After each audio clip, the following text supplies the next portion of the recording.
നമസ്തേ. ഒരു പകൽ അരമണിക്കൂറിൽ സ്വാഗതം ടോപ്പ് 7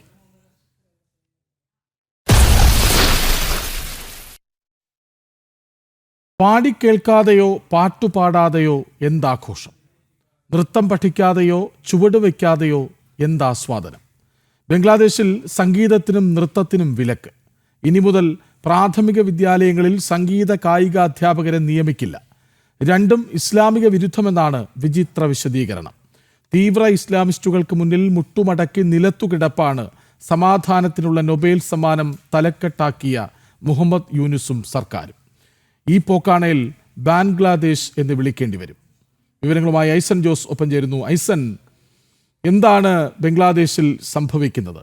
എല്ലാം തീവ്ര ഇസ്ലാമിസ്റ്റുകൾക്ക് അടിയറ വയ്ക്കുന്നു. തീവ്ര ഇസ്ലാമിസ്റ്റുകൾക്ക് അടിയറ വയ്ക്കൽ തന്നെയാണ് ബംഗ്ലാദേശിൽ ഈ പുതിയ മന്ത്രിസഭ അല്ലെങ്കിൽ കാവൽ മന്ത്രിസഭ അഡ്വൈസർ എന്ന നിലയിൽ മുഹമ്മദ് യൂനുസ് ഏറിയ സാഹചര്യത്തിൽ തന്നെ ഉള്ളത്. നേരത്തെ നമുക്കറിയാവുന്നതാണ്, ഏറിയ നിമിഷങ്ങൾക്കകം തന്നെ അല്ലെങ്കിൽ ദിവസങ്ങൾക്കകം തന്നെ അവിടെ ഉണ്ടായിരുന്ന നിരോധിക്കപ്പെട്ട ജമാഅത്തെ ഇസ്ലാമിയെ പുനഃസ്ഥാപിക്കുന്നതിന് അല്ലെങ്കിൽ ആ നിരോധനം നീക്കുന്നതിനുള്ള നടപടിയാണ് സ്വീകരിച്ചത്. അത്തരത്തിലൊരു ഭീകര സ്വഭാവമുള്ള കടുത്ത ഇസ്ലാമിക വാദം പുലർത്തുന്ന ചില വിഭാഗങ്ങൾക്ക് പ്രത്യേക പരിഗണനകൾ നൽകുന്നൊരു നീക്കം സർക്കാരിൻ്റെ ഭാഗത്തു നിന്നുണ്ടാവുകയും ചെയ്തു. അവിടെ നിന്ന് അങ്ങോട്ട് പൂർണ്ണമായും കീഴടങ്ങുകയായിരുന്നു തീവ്ര ഇസ്ലാമിക വിഭാഗങ്ങളോട് സർക്കാർ എന്നതാണ് യാഥാർത്ഥ്യം. അതിൻ്റെ ഭാഗമായാണ് അവിടെ ഹിന്ദു വിരുദ്ധ കലാപങ്ങളും അതുപോലെ തന്നെ ക്രിസ്തീയ വിഭാഗങ്ങൾക്കെതിരെ കലാപങ്ങളൊക്കെ നടക്കുന്നൊരു സാഹചര്യമുണ്ടായത്. ഇത്തരത്തിലുള്ള പ്രശ്നങ്ങളൊക്കെ കത്തിക്കയറി വരുന്നൊരു പശ്ചാത്തലത്തിൽ കൂടിയാണ് ഈ പുതിയൊരു സംഭവം വന്നിരിക്കുന്നത്. ഇതിനിടയിലാണ് സ്കൂളുകളിൽ കുട്ടികളെ, അതായത് പ്രാഥമിക വിദ്യാലയങ്ങളിൽ, പ്രൈമറി സ്കൂളുകളിലൊക്കെ കുട്ടികൾക്ക് സംഗീതവും അതുപോലെ തന്നെ കായിക പരിശീലനവും, അതായത് ഡ്രിൽ അതുപോലുള്ള കായിക അധ്യാപനം ഉൾപ്പെടെയുള്ള സംവിധാനങ്ങൾ നടക്കുന്നതിനുള്ള ഒരു ബില്ല് അല്ലെങ്കിൽ അതിനുള്ളൊരു നിയമവും അത് സംബന്ധിച്ച നടപടിക്രമങ്ങളും മുന്നോട്ട് വെച്ചത്. എന്നാൽ ഇത്തരത്തിലുള്ള കായിക അധ്യാപകരെ നിയമിക്കുന്നതും കായിക വിനോദങ്ങളിൽ ഏർപ്പെടുന്നതും അനിസ്ലാമികമാണ് എന്ന നിലപാടാണ് ബംഗ്ലാദേശിലെ ഈ വിഭാഗങ്ങൾക്കുള്ളത്. അല്ലെങ്കിൽ ഈ ജമാഅത്തെ ഇസ്ലാമി ഉൾപ്പെടെയുള്ള തീവ്ര ഇസ്ലാമിക സ്വഭാവമുള്ള അല്ലെങ്കിൽ അത്തരത്തിൽ ചിന്തിക്കുന്ന സ്വഭാവമുള്ള സംഘടനകൾക്കുള്ളത്. അവർ തന്നെ ഇതിനെ ശക്തമായ എതിർപ്പുകൾ കൊണ്ടുവരികയും ചെയ്തു. ഉത്തരവുകൾ എല്ലാം തന്നെ പൂർത്തിയായി നടപ്പാക്കുന്നതിനുള്ള നീക്കങ്ങൾ, എക്സിക്യൂഷൻ പൊസിഷനിലാണ് ഇത്തരത്തിലൊരു നീക്കങ്ങൾ നടന്നത്. അത് നടപ്പിലാക്കുന്ന ആ ഒരു സാഹചര്യം മുന്നിൽ വന്ന ഒരു പശ്ചാത്തലത്തിൽ തന്നെ ഇതിൽ നിന്നും പിന്തിരിയേണ്ട ഒരു സാഹചര്യത്തിലേക്ക് ബംഗ്ലാദേശ് എത്തുന്ന അത്രയും സ്വാധീനം ചെലുത്താൻ ഈ തീവ്ര ഇസ്ലാമിക വിഭാഗങ്ങൾക്ക് സർക്കാരിൽ സാധിച്ചു എന്നതാണ് ഇപ്പോൾ ബംഗ്ലാദേശിൽ നടക്കുന്ന ഏറ്റവും വലിയൊരു പ്രശ്നമായി തന്നെ കണക്കാക്കാൻ സാധിക്കുന്നത്. സ്വാഭാവികമായും അതൊരു ഇസ്ലാമിക തീവ്ര സ്വഭാവമുള്ളൊരു രാഷ്ട്രമായി പരിണമിക്കുന്ന രീതി പലയിടങ്ങളിലും കാണാനുണ്ട്. അത് ന്യൂനപക്ഷങ്ങളെ ആക്രമിക്കുന്ന വിഷയത്തിലാകാം, അതുപോലെ തന്നെ ഇത്തരത്തിലുള്ള കടുത്ത ഇസ്ലാമിക സ്വഭാവമുള്ള രീതികൾ അടിച്ചേൽപ്പിക്കുന്ന രീതി, അതുപോലെ തന്നെ കുട്ടികളുടെ പുരോഗതിയെ പോലും പ്രതികൂലമായി ബാധിച്ചാലും കുഴപ്പമില്ല, തങ്ങളുടെ ഇസ്ലാമിക ആശയങ്ങൾ നിലനിൽക്കണമെന്ന ഒരു രീതി, ഇത്തരത്തിൽ ആശയപരമായും വിദ്യാഭ്യാസപരമായും അതുപോലെ തന്നെ കുറേയൊക്കെ സാമൂഹ്യപരമായും ഇത്തരത്തിലൊരു അധീശത്വം പുലർത്തുന്നതിനുള്ള നീക്കം ഇസ്ലാമിക വിഭാഗങ്ങളുടെ ഭാഗത്തു നിന്ന് ഉണ്ടാകുന്നു, അതിന് കീഴടങ്ങുന്നു. അതിന് ഏറ്റവും അവസാനത്തെ ഉദാഹരണമാണ് ഈ സംഗീത അധ്യാപകരെ നിയമിക്കുന്നതും കായിക അധ്യാപകരെ നിയമിക്കുന്നതും തടഞ്ഞുകൊണ്ടുള്ളൊരു നീക്കത്തിനെ ഈ മുഹമ്മദ് യൂനുസ് കീഴ്പ്പെട്ടു പോയത്. ശരി ഐസൻ, തുടരുക. അതിനിടെ ഭാരതത്തെ വീണ്ടും പ്രകോപിപ്പിച്ച മുഹമ്മദ് യൂനുസ് ബംഗ്ലാദേശ് സന്ദർശിച്ച ടർക്കിഷ് പാർലമെന്റ് അംഗങ്ങൾക്കും ആർട്ട് ഓഫ് ട്രയംഫ് സമ്മാനിച്ചു. പാകിസ്ഥാനിലെ മുതിർന്ന സൈനിക കമാൻഡർക്കും ഈ ചിത്രം സമ്മാനിച്ചിരുന്നു. ഭാരത ഭൂപ്രദേശമായ വടക്ക് കിഴക്കൻ സംസ്ഥാനങ്ങളെ ബംഗ്ലാദേശ് ഭാഗമായി വരച്ച ചിത്രമാണ് ആർട്ട് ഓഫ് ട്രയംഫ്. ഐസൻ വീണ്ടും ചേരുന്നു. ഐസൻ, നമുക്ക് ഒരു വശത്ത് അഫ്ഗാൻ പോലുള്ള രാഷ്ട്രങ്ങൾ ഭാരതത്തോട് കൂടുതൽ ചേർന്ന് നിൽക്കുമ്പോൾ ബംഗ്ലാദേശ് ഭാരതത്തെ പ്രകോപിപ്പിക്കാൻ ശ്രമിക്കുന്നു. എന്തുകൊണ്ട്? ഈ ബംഗ്ലാദേശ് ഭാരതത്തെ പ്രകോപിപ്പിക്കാൻ ശ്രമിക്കുന്നത് ബംഗ്ലാദേശിൻ്റെ ഭാഗമായാണ് വടക്കുകിഴക്കൻ സംസ്ഥാനങ്ങളെ ഉൾപ്പെടുത്തുന്നത് ബംഗ്ലാദേശ്, അല്ലെങ്കിൽ അത്തരത്തിലാണ് അവർ കണക്കാക്കുന്നത് എന്നതുകൊണ്ടാണ്. പ്രത്യേകിച്ചും അസം പോലുള്ള സംസ്ഥാനത്തെ പ്രത്യേകമായും അതുപോലെ തന്നെ മറ്റു ചില സംസ്ഥാനങ്ങളുടെ ഭാഗങ്ങളുമെല്ലാം ചേർത്ത് ഒരു വിശാല ബംഗ്ലാദേശ് എന്നൊരു ആശയം പണ്ടേ തന്നെ ബംഗ്ലാദേശിൻ്റെ ഭാഗത്തു നിന്നുണ്ട്. അത് നടപ്പാക്കാനുള്ള നീക്കങ്ങൾ നടക്കുമെന്ന ഒരു നിലപാടാണ് ഈ ആശയത്തിലൂടെ അല്ലെങ്കിൽ ഈ ഇത്തരത്തിലുള്ള ചിത്രങ്ങൾ, സാംസ്കാരിക സൃഷ്ടികൾ നടത്തുന്നത് ഇത്തരത്തിലുള്ള നീക്കങ്ങളിലൂടെയൊക്കെ അവർ ഉദ്ദേശിക്കുന്നത് എന്നത് വ്യക്തമാണ്. ആ ഒരു ആശയത്തിൻ്റെ പ്രചരണമാണ് ഒരു കലാരൂപം എന്ന നിലയിൽ അതിനെ രൂപീകരിച്ചെടുത്ത് സൃഷ്ടിച്ചെടുത്ത് നൽകുന്ന ഒരു രീതി നടത്തുന്നത്. ഇത് നേരത്തെ നമുക്കറിയാവുന്നതാണ്. ഈ ഇത്തരത്തിലൊരു ചിത്രം, അതായത് ഈ ആർട്ട് ഓഫ് ട്രയംഫ് എന്ന് പറയുന്ന ചിത്രം നേരത്തെ പാകിസ്ഥാനിൽ നിന്നും എത്തിയ ഒരു സൈനിക കമാൻഡർക്കാണ് ആദ്യം നൽകിയത്. അന്ന് അത് നൽകിയതോടുകൂടി വലിയ വാർത്തയാവുകയും വലിയ രീതിയിൽ അത് ചർച്ചയാവുകയും ചെയ്തിരുന്നു. ഇത് ഉൾപ്പെടുത്തുന്നത്, അതായത് ഭാരതത്തിൻ്റെ ഭാഗമായ ചില ഭൂപ്രദേശങ്ങളെ, അതായത് അസം ഉൾപ്പെടെയുള്ള സംസ്ഥാനങ്ങളെ കൃത്യമായും ബംഗ്ലാദേശിൻ്റെ ഭാഗമായി ഉൾപ്പെടുത്തിക്കൊണ്ടുള്ള ഒരു മാപ്പിൻ്റെ ഒരു ചിത്രമാണ് വരച്ചിരിക്കുന്നത്. ആ ചിത്രം വീണ്ടും ഇപ്പോൾ നേരത്തെ പാകിസ്ഥാൻ്റെ സൈനിക മേധാവിക്ക് അല്ലെങ്കിൽ സൈനിക കമാൻഡർക്കാണ് നൽകിയതെങ്കിൽ ഇന്ന് അത് ടർക്കിയിൽ നിന്നെത്തിയ പാർലമെൻറ്റ് അംഗങ്ങളുടെ പ്രതിനിധി സംഘത്തിനും കൊടുത്തിരിക്കുന്നു എന്നതാണ്. ഇതിൽ നിന്നെല്ലാം തന്നെ മുഹമ്മദ് യൂനുസ് വിശദീകരിക്കുന്നത് ഇതൊരു സാംസ്കാരിക വിനിമയത്തിൻ്റെയും അത്തരത്തിലുള്ളൊരു ആശയ പ്രചരണത്തിൻ്റെയും ഭാഗമായ ഒരു പ്രതീകം മാത്രമാണ് എന്നാണ്. പക്ഷേ അതിൽ നിന്നും സൈനിക വിഭാഗങ്ങളും ഇൻ്റലിജൻസ് വിഭാഗങ്ങളും വായിച്ചെടുക്കുന്നത് വിശാലമായ ഒരു സംവിധാനം, അതായത് വിശാലമായ ഒരു യുദ്ധത്തിന് ശേഷമുള്ള ഒരു സംവിധാനം ഒരുക്കുന്നതിൻ്റെയും അതിൻ്റെയൊക്കെ ഭാഗമായുള്ള ഒരു ഫോർകാസ്റ്റും അത്തരത്തിലുള്ള കാര്യങ്ങൾ മുൻകൂട്ടി ജനങ്ങളോട് പറയുന്നൊരു രീതിയുമാണ് എന്നാണ്. അതായത് വിഘടനവാദത്തിനുള്ളൊരു നീക്കം തന്നെയാണ് നടക്കുന്നത് എന്നാണ് മനസ്സിലാക്കാൻ സാധിക്കുന്നത്. ഇതിന് വഴിമരുന്നിടുന്നതും പാകിസ്ഥാനാണ് എന്ന് സംശയിക്കേണ്ടി വരും. കാരണം പാകിസ്ഥാനുമായി കൂടുതലും അടുക്കുന്നു. പാകിസ്ഥാൻ കാശ്മീരിൽ ഇത്തരത്തിൽ പ്രശ്നങ്ങൾ ഉണ്ടാക്കുന്നത് ഭാരതം നേരത്തെ നേരിടുന്നു. സമാനമായൊരു പ്രശ്നം നോർത്ത് ഈസ്റ്റ് അല്ലെങ്കിൽ വടക്ക് കിഴക്കൻ സംസ്ഥാനങ്ങളിൽ സൃഷ്ടിച്ചെടുത്ത് വലിയൊരു പ്രശ്നത്തിലേക്ക് ഭാരതത്തെ കൊണ്ടുപോകുക എന്ന പാകിസ്ഥാൻ്റെ ഒരു ഗൂഢതന്ത്രവും ഇതിന് പിന്നിലുണ്ടാകുമെന്ന് തന്നെ പ്രതീക്ഷിക്കേണ്ട സാഹചര്യമുണ്ട്. അതിനൊരു നിമിത്തമായിരിക്കുന്നത് അല്ലെങ്കിൽ ഒരു സൂചനയായിരിക്കുന്നത് പാകിസ്ഥാൻ്റെ കമാൻഡർക്ക് ആദ്യമായി ഈ ചിത്രം നൽകി ഒരു വിവാദ നീക്കങ്ങൾക്ക് തിരികൊളുത്തി എന്ന് തന്നെയാണ്. ഇപ്പോൾ വീണ്ടും ടർക്കിഷ് ഡെലിഗേറ്റുകൾക്ക് നൽകിയിരിക്കുന്നു. ഇനിയും മറ്റു രാജ്യങ്ങളുടെ പ്രതിനിധികൾക്കോ അല്ലെങ്കിൽ മറ്റു രാജ്യങ്ങളിലൊക്കെ ഇത് നൽകാനുള്ളൊരു നീക്കം യൂനുസിൻ്റെ ഭാഗത്തു നിന്നുണ്ടാവുകയാണെങ്കിൽ അത് വലിയ പ്രകോപനം തന്നെയായിരിക്കും സൃഷ്ടിക്കുക എന്ന കാര്യത്തിലും തർക്കമില്ല. കഷ്ടം എന്ന് തന്നെ പറയേണ്ടി വരും. കാരണം പ്രാഥമിക വിദ്യാലയങ്ങളിൽ പാട്ടും ഡാൻസും ഒന്നും പാടില്ല എന്ന് തീരുമാനിക്കുകയാണ് ബംഗ്ലാദേശ്. മറുവശത്ത് ഭാരതത്തെ പ്രകോപിപ്പിക്കാൻ ആർട്ട് ഓഫ് ട്രയംഫ് അതിങ്ങനെ വരുന്ന സന്ദർശകർക്കൊക്കെ കൊടുത്തുവിടുന്ന ഒരു പ്രകോപന രീതി കൂടി ബംഗ്ലാദേശ് സ്വീകരിക്കുന്നു. കൂടുതൽ ഇരുട്ടിലേക്കാണ് ബംഗ്ലാദേശിൻ്റെ പോക്കെന്ന് വ്യക്തം. വിവരങ്ങൾ നൽകുകയായിരുന്നു ഐസൻ ജോസ്.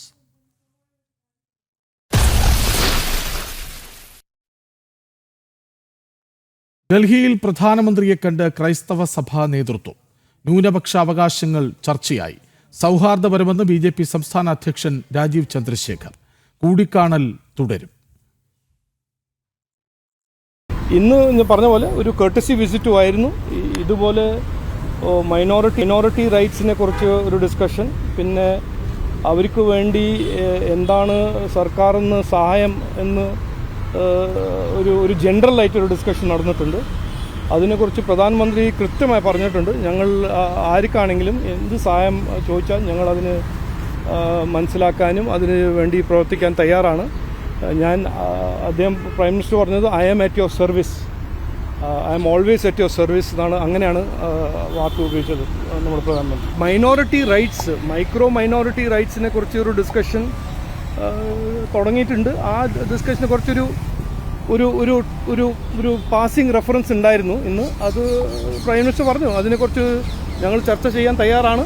അതിനെക്കുറിച്ച് ഒരു കോൺക്രീറ്റ് ആയിട്ട് എന്തെങ്കിലും പറഞ്ഞാൽ ഞങ്ങൾ അത് കേൾക്കാനും അതിനുവേണ്ടി പ്രവർത്തിക്കാൻ തയ്യാറാണെന്ന് പ്രൈം മിനിസ്റ്റർ പറഞ്ഞു. ഡൽഹിയിൽ നിന്ന് ശ്രീകാന്ത് ഒപ്പം ചേരുന്നു. ശ്രീകാന്ത്, ഒപ്പമുണ്ടാകും എന്ന ഉറപ്പ് അല്ലേ?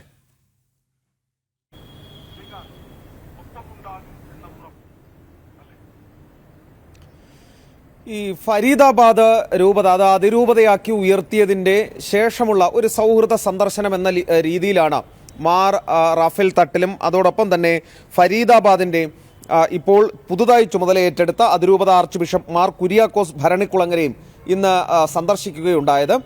അതേസമയം തന്നെ അവർക്ക് ഈ ന്യൂനപക്ഷ വിഭാഗങ്ങളുമായി ബന്ധപ്പെട്ട അവകാശങ്ങൾ അതോടൊപ്പം തന്നെ അവർക്ക് അറിയിക്കാനുള്ള കാര്യങ്ങളൊക്കെ തന്നെ പ്രധാനമന്ത്രിയെ അവർ അറിയിക്കുകയും ചെയ്തു.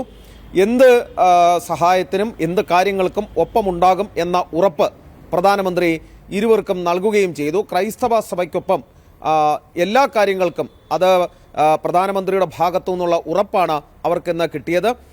ഏതെങ്കിലും തരത്തിൽ ഛത്തീസ്ഗഡുമായി ബന്ധപ്പെട്ടോ അല്ലെങ്കിൽ അങ്ങനെയുള്ള സംഭവങ്ങളിലോ ഇന്ന് ചർച്ച നടന്നില്ല എന്ന് രാജീവ് ചന്ദ്രശേഖർ പറയുകയുണ്ടായി. മാത്രമല്ല ഛത്തീസ്ഗഡിലെ വിഷയങ്ങളിലൊക്കെ നിയമം അതിൻ്റേതായ വഴിക്ക് കൃത്യമായി പോകും എന്നുള്ള കാര്യവും അദ്ദേഹം ഇന്ന് പറയുകയും ചെയ്തു.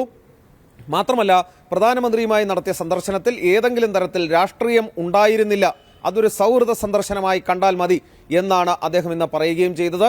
എന്തായാലും ക്രൈസ്തവ സഭയുമായി BJPയെയും അതോടൊപ്പം സംഘപരിവാർ സംഘടനകളെയും അകറ്റാനുള്ള ശ്രമങ്ങൾ കേരളത്തിൽ ഒരു വശത്ത് നടക്കുമ്പോഴാണ് പ്രധാനമന്ത്രി സഭയെ ചേർത്ത് പിടിക്കുന്നത്.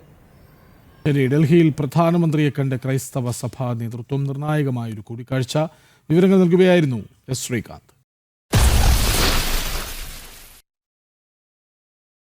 കിഫ്ബി രജത ജൂബിലി ആഘോഷ ചടങ്ങിൽ KIIFB CEO doctor KM Abraham സംസാരിച്ചു. മുഖ്യമന്ത്രി ഇപ്പോൾ സംസാരിക്കുന്നു. തത്സമയം.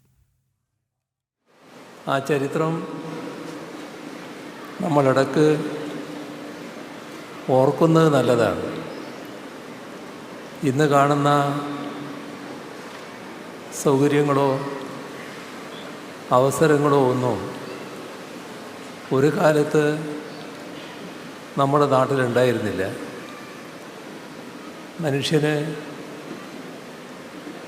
മനുഷ്യനായി ജീവിക്കാനുള്ള അവകാശം പോലും ഇല്ലാതിരുന്നൊരു കാലമുണ്ടായിരുന്നു. സമൂഹത്തിലെ വലിയൊരു ഭാഗം ആളുകൾ, ഭൂരിപക്ഷം തന്നെ, അതിൻ്റെ ഭാഗമായി വലിയ പീഡനമാണ് അനുഭവിക്കേണ്ടി വന്നിരുന്നത്. ഒന്ന്, വിദ്യ അഭ്യസിക്കാൻ അവകാശമുണ്ടായിരുന്നില്ല. ഇപ്പോൾ നമ്മളെല്ലാവരും നമുക്കിഷ്ടമുള്ള വസ്ത്രം ധരിക്കുന്നുണ്ട്. എന്നാൽ ഒരു കാലമുണ്ടായിരുന്നു, നമ്മളത് ഓർക്കണം, ഇഷ്ടമുള്ള വസ്ത്രം ധരിക്കാൻ കഴിയില്ലായിരുന്നു, പാടില്ലായിരുന്നു. മുട്ടിന് താഴെ എത്തുന്ന മുണ്ടുടുക്കാൻ അവകാശമില്ലായിരുന്നു. സ്ത്രീകൾക്ക് മാറുമറക്കാൻ അവകാശമില്ലായിരുന്നു. അതൊക്കെ അടിച്ചേൽപ്പിക്കപ്പെട്ട സാമൂഹ്യ വ്യവസ്ഥയായി നിലനിന്ന ഒരു കാലമുണ്ടായിരുന്നു. വഴി നടക്കാൻ സ്വാതന്ത്ര്യമില്ല. പട്ടിക്ക് നടക്കാവുന്ന വഴിയിലൂടെ മനുഷ്യർ നടന്നുകൂടാ. അത് കണ്ടാണ് കേരളം സന്ദർശിച്ച സ്വാമി വിവേകാനന്ദൻ ക്ഷുഭിതനായി ഇതൊരു ഭ്രാന്താലയമാണ് എന്ന് കേരളത്തെ വിശേഷിപ്പിച്ചത്. ആ വിവേകാനന്ദൻ ആക്ഷേപിച്ച ഭ്രാന്താലയം ഇന്ന് രാജ്യം ആകെ അംഗീകരിക്കുന്ന ഏറ്റവും ഉയർന്ന മാനുഷിക മൂല്യങ്ങൾ നിലനിർത്തുന്ന ഒരു മാനവാലയമായി മാറിയതിന് അതിൻ്റെ പിന്നിലുള്ള ചരിത്രം അതും നമ്മൾ ഓർക്കേണ്ടതാണ്. നവോത്ഥാനത്തിന് അതിൽ വലിയ പങ്കുണ്ട്.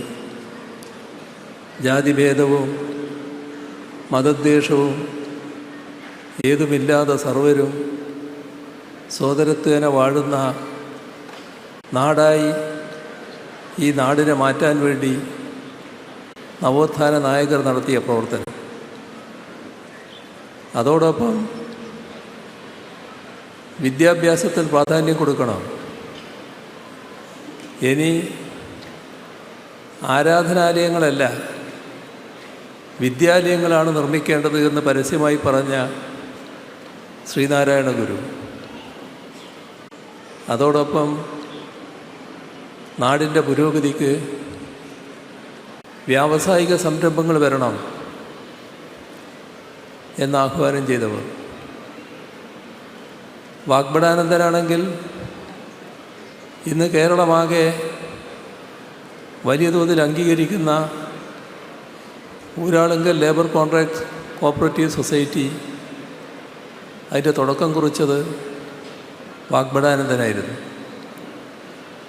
പഴയ ചരിത്രത്തിൽ പല വിധത്തിലുള്ള പ്രക്ഷോഭങ്ങളുടെയും സമരങ്ങളുടെയും ചരിത്രമുണ്ട്. അതിലേക്കൊന്നും ഇപ്പോൾ പോവുകയല്ല. പക്ഷേ അതിൻ്റെ എല്ലാം ഭാഗമായാണ് നാട് മാറി വന്നത്.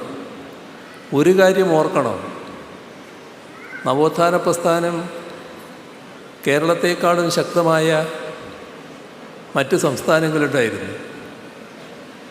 ആ സംസ്ഥാനങ്ങളിൽ ജാതീയമായ ഉച്ചനീചത്വവും മറ്റു തരത്തിലുള്ള വേർതിരിവുകളും എല്ലാം ശക്തമായി തുടരുകയാണ്. പക്ഷേ നമ്മുടെ നാട്ടിൽ, കേരളത്തിൽ അതിന് മാറ്റം വന്നിരിക്കുന്നു. അത് നവോത്ഥാനത്തിന് ശരിയായ പിന്തുടർച്ച ഇവിടെ ഉണ്ടായതുകൊണ്ടാണ്. ദേശീയ പ്രസ്ഥാനവും കേരളത്തിലെ ഇടതുപക്ഷ പുരോഗമന പ്രസ്ഥാനങ്ങളും കൃത്യമായി, ശക്തമായി നവോത്ഥാനം തുടങ്ങിവെച്ച കാര്യങ്ങൾ ഏറ്റെടുക്കുകയുണ്ടായി. സാമുദായികമായ ഉച്ചനീചത്വം അവസാനിപ്പിക്കാൻ നവോത്ഥാനം വലിയ തോതിൽ ശ്രമിച്ചെങ്കിൽ സാമ്പത്തിക രംഗത്തുള്ള ഉച്ചനീചത്വങ്ങളും വേർതിരിവുകളും അവസാനിപ്പിക്കുന്നതിനുള്ള കൊണ്ടുപിടിച്ച ശ്രമം നടന്നു.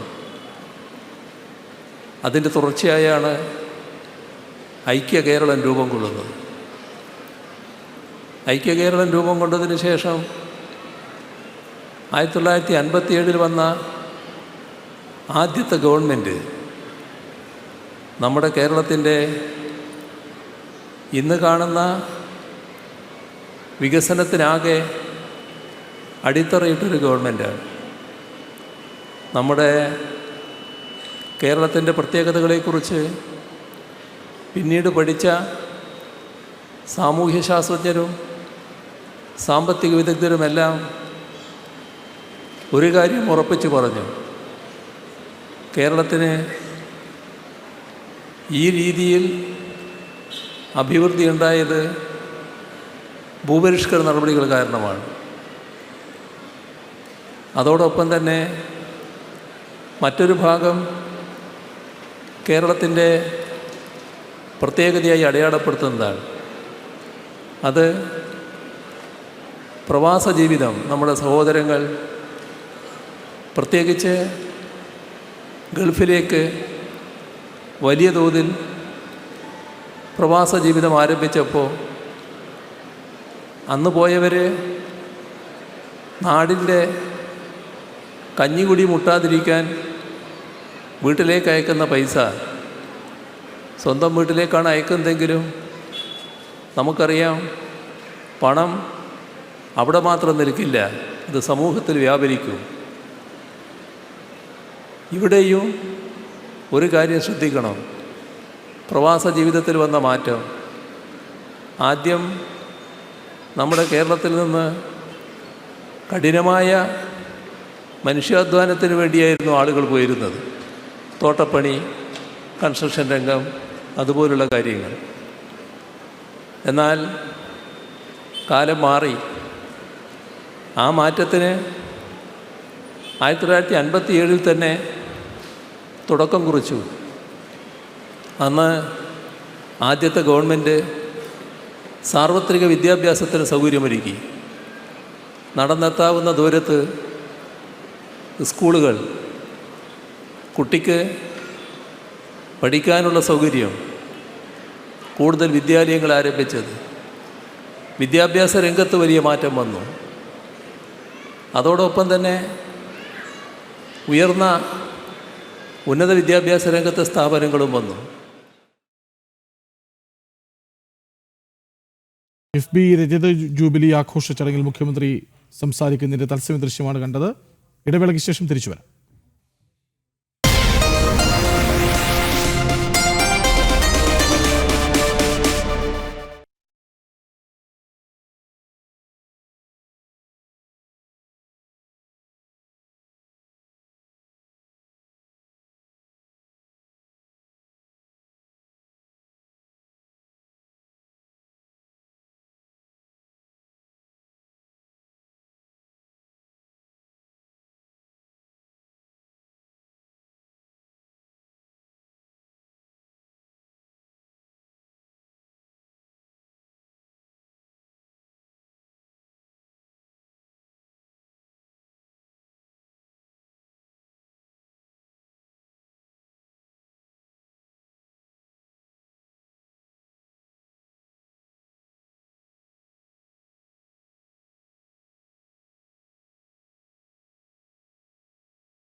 പോറ്റിയുടെ ചുറ്റും വട്ടം കൂടി മുരാരിക്ക് പിന്നാലെ മൂളിപ്പറന്ന് കണ്ണടച്ചു പിടിച്ച് ഇരുട്ടിൽ തപ്പിയ SIT ഒടുവിൽ ഗിയറൊന്നു മാറ്റി. ശബരിമല സ്വർണ്ണ കവർച്ചയിൽ N വാസുവിലേക്ക് വഴിവെട്ടുകയാണ് അന്വേഷണ സംഘം. അറസ്റ്റിലായ മുൻ എക്സിക്യൂട്ടീവ് ഓഫീസർ സുധീഷ് കുമാറിനെ കസ്റ്റഡിയിൽ വാങ്ങി വാസുവിനൊപ്പം ഇരുത്തി ചോദ്യം ചെയ്യും. അതായത് വാസുവിനെതിരായ തെളിവുകൾ ഉണ്ടെന്നുറപ്പ്. ശബരിമല സ്വർണ്ണക്കവർച്ച കേസിൽ ദേവസ്വം ബോർഡ് പ്രസിഡന്റും കമ്മീഷണറുമായിരുന്ന N വാസുവിനെ വീണ്ടും വിളിച്ചു വരുത്തി ചോദ്യം ചെയ്യാനാണ് അന്വേഷണ സംഘത്തിന്റെ തീരുമാനം. ദ്വാരപാലക ശില്പത്തിന്റെ പാളി ചെമ്പാണെന്ന് എഴുതി ചേർത്തതിലടക്കം വാസുവിനെതിരായ തെളിവുകൾ ശക്തമാണെന്നാണ് SITയുടെ നിലപാട്. നിലവിൽ റിമാൻഡിലുള്ള ദേവസ്വം ബോർഡ് മുൻ എക്സിക്യൂട്ടീവ് ഓഫീസർ സുധീഷ് കുമാർ മഹസറിൽ തിരുത്തൽ വരുത്തിയത് വാസുവിന്റെ നിർദ്ദേശപ്രകാരമെന്ന് മൊഴി നൽകിയിരുന്നു. ഇതിന്റെ അടിസ്ഥാനത്തിലായിരുന്നു വാസുവിനെ ആദ്യം ചോദ്യം ചെയ്തത്. ഇനി സുധീഷ് കുമാറിനെ കസ്റ്റഡിയിൽ വാങ്ങി വാസുവിനൊപ്പം ഇരുത്തി ചോദ്യം ചെയ്യാനാണ് അന്വേഷണ സംഘത്തിന്റെ തീരുമാനം. നാളെയാണ് ഹൈക്കോടതിയിൽ അന്വേഷണ പുരോഗതി റിപ്പോർട്ട് സമർപ്പിക്കുക. ഇതിനുശേഷമായിരിക്കും തുടർ നടപടികൾ. അതേസമയം ശബരിമലയിലെ കട്ടിളപ്പാളി സ്വർണ്ണ കവർച്ചയിൽ അറസ്റ്റിലായ ഉണ്ണികൃഷ്ണൻ പോറ്റിയെ അന്വേഷണ സംഘം വീണ്ടും ചോദ്യം ചെയ്യുകയാണ്. കട്ടിളപ്പാളി കവർച്ചയിൽ N വാസുവിന്റെ പങ്കടക്കം മനസ്സിലാക്കുകയാണ് ലക്ഷ്യം. ജനം, തിരുവനന്തപുരം. ബിഗ് ബിഹാറിൽ നാളെ കഴിഞ്ഞാൽ വോട്ടെടുപ്പാണ്. ആദ്യഘട്ട വോട്ടെടുപ്പ് നടക്കുന്ന 121 മണ്ഡലങ്ങളിൽ പരസ്യപ്രചാരണം അവസാനിച്ചു. നാളെ നിശബ്ദ പ്രചാരണ ദിവസമാണ്. അവസാന ലാപ്പിൽ വ്യക്തമായ മേൽക്കൈ എന്ന ആത്മവിശ്വാസത്തിലാണ് NDA. ഇപ്പോഴും തീർന്നിട്ടില്ലാത്ത തർക്കങ്ങളിൽ പെട്ടുനിൽപ്പാണ് ഇന്ത്യ സഖ്യം.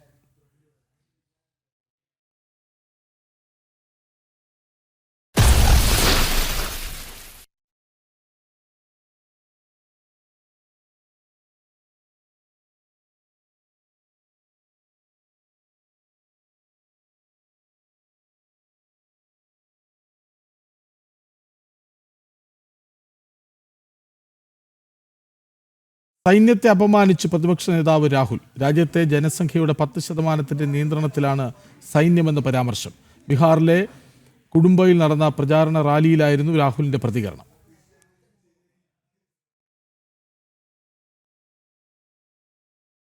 വിവരങ്ങളുമായി ജിഷ്ണു കൃഷ്ണ. 500 सबसे बड़ी कंपनी की आप लिस्ट निकालिए और इसमें पिछड़ा, अति पिछड़ा, दलित, महादलित, अल्पसंख्यक, आदिवासी को ढूंढ के निकाल दीजिए. आपको कोई नहीं मिलेगा. आपको एक नहीं मिलेगा. सारे के सारे 10% आबादी में से आते हैं. सारा बैंक का धन उनको जाता है, सारी नौकरियां उनको जाती हैं, ब्यूरोक्रेसी में उनको जगह मिलती है. आप जुडिशरी देखिए, वहां भी उनको सब मिलता है. सेना में उनका कंट्रोल है और 90% आपको जो आबादी है वो आपको कहीं नहीं मिलेगी. വിവരങ്ങളുമായി ജിഷ്ണു കൃഷ്ണ ഒപ്പം ചേരുന്നു. ജിഷ്ണു, പറയൂ.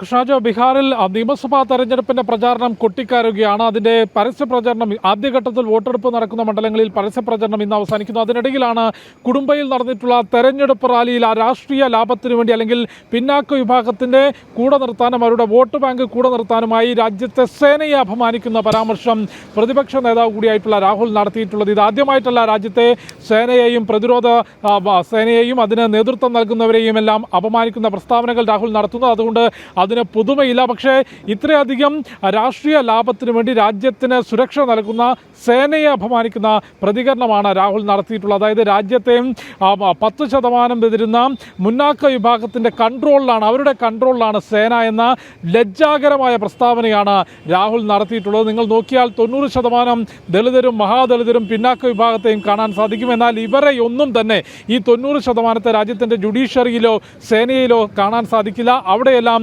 10% വരുന്ന മുന്നാക്ക ജാതിയിൽപ്പെട്ടവരാണുള്ളത്. അതുകൊണ്ട് അവരുടെ കൺട്രോളിലാണ് സൈന്യവും സേനയും ജുഡീഷ്യറിയും എല്ലാം ഉള്ളതെന്ന നാണം കെട്ട പരാമർശം രാജ്യത്തിൻ്റെ പ്രതിപക്ഷ നേതാവ്, ലോക്സഭയിലെ പ്രതിപക്ഷ നേതാവ് എന്ന ഔദ്യോഗിക സ്ഥാനത്തിരിക്കുന്ന രാഹുൽ നടത്തി എന്നുള്ളതാണ്. നമ്മുടെ സേനയെ സംബന്ധിച്ച് അത്തരത്തിൽ ജാതീയമായ പരാമർശം, മറ്റെല്ലാത്തിലും വലുത് രാജ്യമാണ് എന്ന മനസ്സോടുകൂടി അല്ലെങ്കിൽ ആ ആശയത്തിൽ പ്രവർത്തിക്കുന്ന രാജ്യത്തിൻ്റെ സൈന്യത്തെയാണ് ഇത്തരത്തിൽ ജാതീയപരമായി അപമാനിച്ചുകൊണ്ടുള്ള പരാമർശം രാഹുൽ നടത്തിയിട്ടുള്ളത്. വരും ദിവസങ്ങളിലും വരും മണിക്കൂറുകളിലും ബീഹാർ നിയമസഭാ തെരഞ്ഞെടുപ്പിന്റെ പ്രചാരണത്തിലും ഈ രാഹുലിന്റെ ഈ പരാമർശത്തിനെതിരെ രൂക്ഷമായ വിമർശനം ഉണ്ടാകുമെന്ന കാര്യത്തിൽ യാതൊരു സംശയവുമില്ല. കൃഷ്ണരാജ് കൃഷ്ണനാണ് വിവരങ്ങൾ നൽകിയത്.